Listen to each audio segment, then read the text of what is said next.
আসসালামু আমার নাম মোহাম্মদ তমিজউদ্দিন।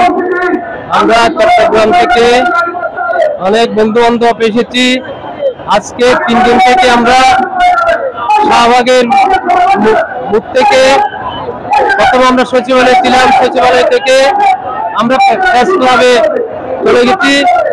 ওখান থেকে কালকে আমাদের কোনো দাবি দাওয়া মানার কথা ছিল, দাবি দাওয়া না মানার কারণে আমরা আজকে এখন শাহবাগের মোড়ে ব্লকআউট করতে আসছি।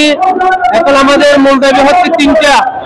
একটা হলো আমাদের 20% বাড়ি ভাড়া, আরেকটা হলো 1500 টাকা চিকিৎসা ভাতা, আরেকটা হলো সরকারি কর্মচারীদের মতো 75% উৎসব ভাতা দেওয়ার কথা থাকলেও সরকার আমাদের সাথে টালবাহানা করে এখনো পর্যন্ত আমাদের দাবিগুলি মেনে নেয় নাই।